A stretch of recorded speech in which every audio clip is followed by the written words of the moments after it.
Hi guys, Liz here from the Informal School of Photography, helping you take photos you love. Quick one today, just to talk a little bit about aperture.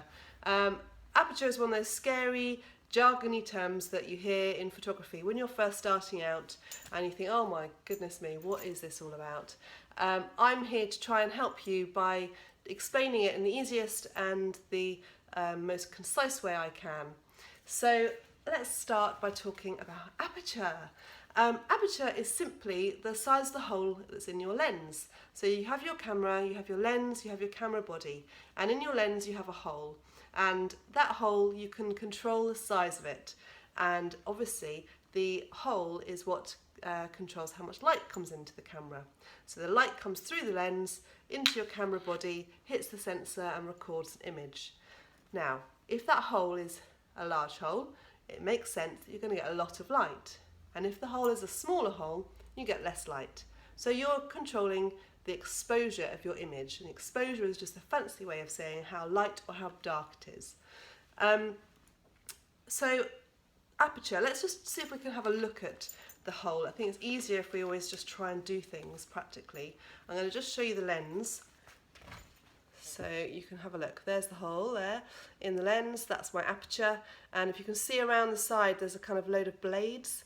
Those blades are simply the things that open or close to open that hole up wider or close it down smaller.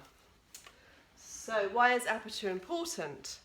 Well, it's important for several reasons, and it's kind of the fun thing. Once you start being able to play with your aperture, you can start to do really creative photography.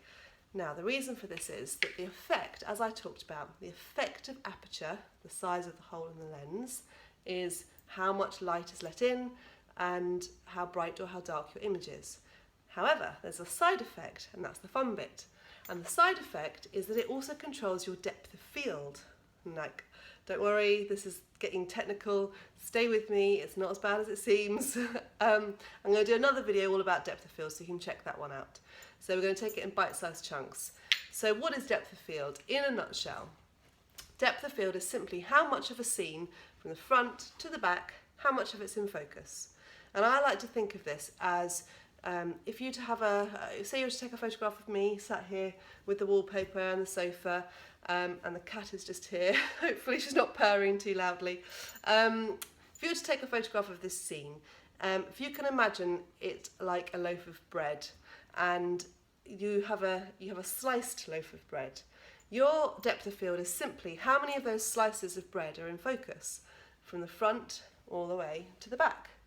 And it makes sense that if you have a large depth of field, you've got lots of slices of bread. You might even have the entire scene in focus. That's a large depth of field.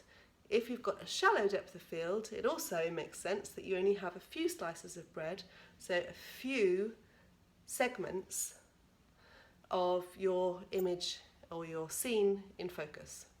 So in this particular scene, it could be that you have my eyes, my face, my hair in focus, but that everything else starts to go out of focus behind. And really for a portrait, that's kind of what you're looking for. Unless you're trying to photograph somebody with a landscape in the background that you want to have sharp, in which case you need a large depth of field.